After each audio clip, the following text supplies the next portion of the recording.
My Hero Academia Season 7 has been surprising. It is shaping up to be one of the most consistent seasons in terms of all-around visuals and direction. The staff has been firing on all cylinders within the bounds of reason, and it looks like they'll continue to do so in the future. With all that in mind, let's talk about My Hero Academia Season 7. Make sure to subscribe. Now, it's hard to approach a show with this many episodes out already, so let's start from the top. This season saw a change in director. Naomi Nakayama replaced Masahiro Mukai to take on the role of series director. She is actually the third person to take on this role. Besides her and the aforementioned Masahiro Mukai, we had Kenji Nagasaki, who is still credited as the chief director, meaning he supervises the final product. We know Mukai replaced Nagasaki because the latter opted to work on the movies. However, we don't know why Nakayama replaced Mukai. This, however, is not that big of a deal. It's not like a Jujutsu Kaisen where a change in director is accompanied by massive shifts in the overall style. My Hero Academia still looks like My Hero Academia. As for the team, it's still largely the same as before. Nearly every episode director and storyboard artist for this season has worked on the previous seasons as well. And this is a good place to talk about the overall staff. My Hero Academia is not a haven of freelancers unlike certain other shows.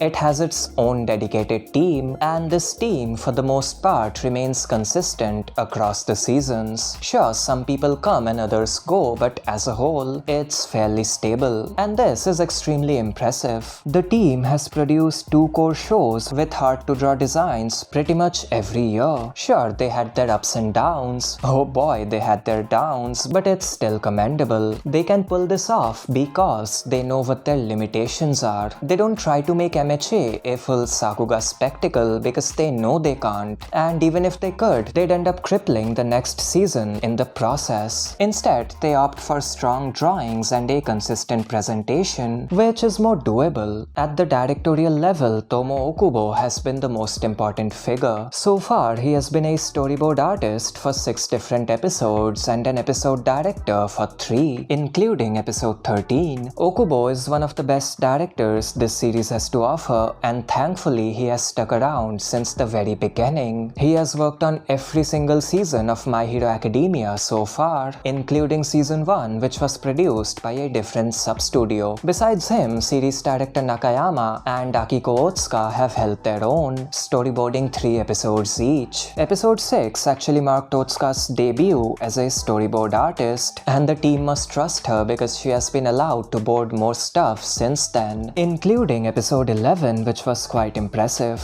Over on the episode director side of things, Shoji Ikeno and Tsuyoshi Tobita have been the 2 pillars, having directed 5 and 3 episodes respectively. Both have worked on MHA before. Tobita, I imagine, is the go-to guy when it comes to processing someone else's storyboards. His resume contains a large number of episode director credits but almost no storyboard ones. The overall direction has been solid, plenty of cool ideas and concepts. I'm not a fan of how one-to-one the anime is with the manga. That's a boring way of adapting something, although by this point it's to be expected. 7 seasons in, I think we've seen the upper limit to the staff's visual creativity as far as My Hero Academia is concerned. The structure of the key animator list is similar to that of the directors. The same few names show up multiple times and animate most of the highlights. People like Koji Sugiura, Shun Shibata, Jason Yao, Akiko Otsuka, Akira Iwamoto, and many more. At face value, the project seems to be organized. So far, the animation director count hasn't exceeded 6, a far cry from what is expected of any modern show at this point. Also, the second key animator count has been quite low. Episode 5 actually featured 0 second key animators. Now, yes, evaluating a project purely based on the staff list is stupid, and the things I just pointed out should be the norm to begin with. However, seeing what is effectively a long-running show pull through with credits like these is quite satisfying. Of course, the project is still limited. The team is facing issues, and I'm sure the final few episodes will be a struggle, but that's every single anime at this point. By having a neat, somewhat organized staff list for more than half the show, the team now has the option of brute forcing the final few episodes, as opposed to the shows that need to do so from from the get-go. I'm looking at you, literally every Studio Mappa production. Even something as simple as this season being 21 episodes long instead of 24 can be a lifesaver. When it comes to the end of season crunch, an additional 60 minutes of content can be a tall hurdle. All things considered, I think this season will be fine. We are almost there already. And with that long preamble out of the way, we can finally go through the episodes, and of course I won't go through all of them. There are simply way too many, and not every episode had a lot going on, visually speaking. Also, I won't hold this show to unfairly high standards. Like I said, it's basically a long-running show. The biggest challenge it has historically faced is not the lack of constant sakuga. Instead, it is the inability to stick to a base level of quality, and thankfully that hasn't happened yet. Episode 2 was the first big one, boarded by 3 people and directed by Shoji Ikeno. It was very impressive. The episode also featured Yoshihiko Umakoshi as an animation director, and naturally, the drawings were incredible. I loved this section in particular. The way the characters were drawn with the more relaxed line art looked so appealing. The action was really solid, with plenty of movement despite the complex designs. This scene was animated by Haruka Ida, and the energetic movement and drawings were so good. The fast camera movement and the exaggerated facial expressions helped sell the intensity. The highlight, however, was Kazuhiro Miwa's work, and this is the first time he has shown up on MHA since season 1. His drawings were as strong as ever, but the effects were the highlight. Also, you could see his signature flickering speed lines here. The explosion looked phenomenal. These large-scale liquid and wind effects kicked it off, followed by an impact frame sequence and this grand explosion shape with 6 different layers. Miwa is a master of fire and explosions, so no surprises there. This was a strong way of starting the season. The next major episode was the 6th one, boarded by Akiko Otsuka. Some of the action felt more modern with the snappy timing, volatile camera work, and the more exaggerated character motion. This particular sequence was animated by Jason Yao, by the way. The episode also featured a couple of cuts with solid character acting. Loved the hair animation. Lots of hair shapes and lines, but it moves perfectly. Also, this bit of quick, snappy, and energetic character acting was a joy to watch. Such a fun cut. The next episode, to me, was even more impressive.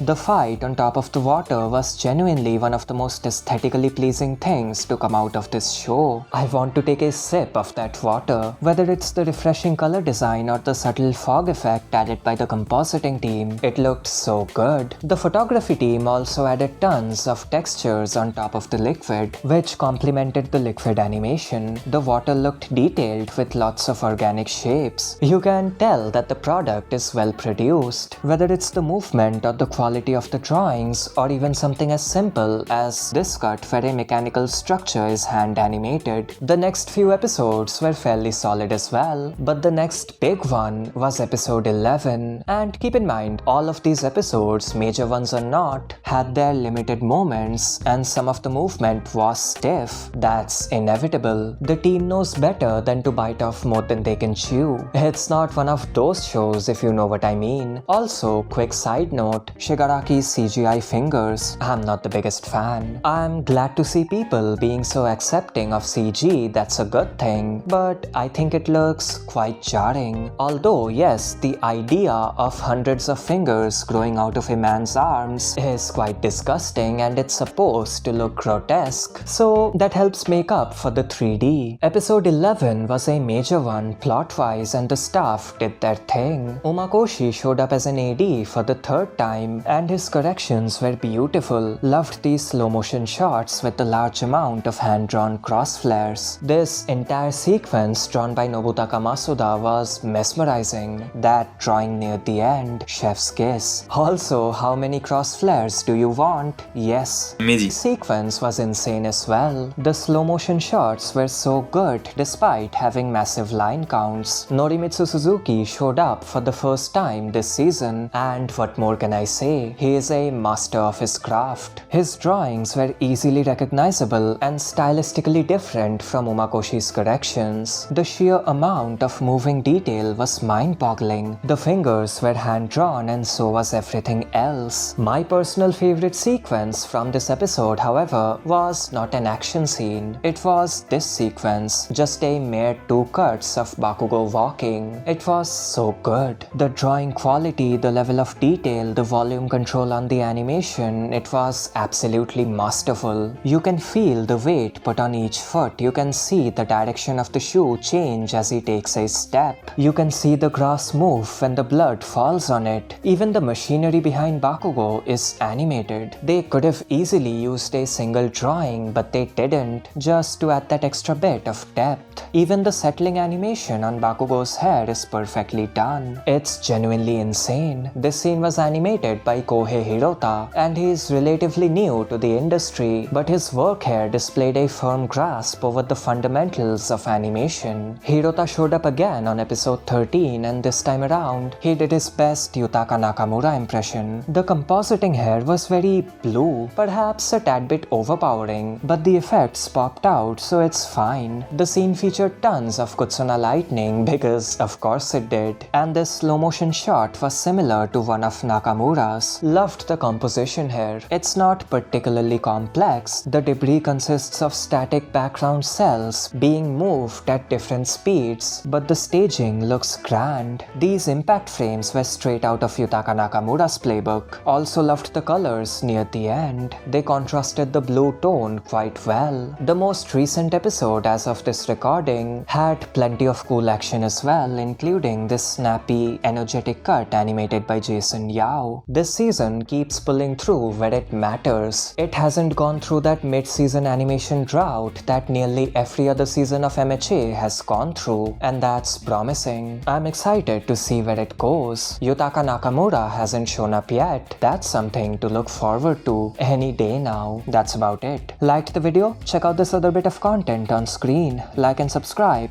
and until next time.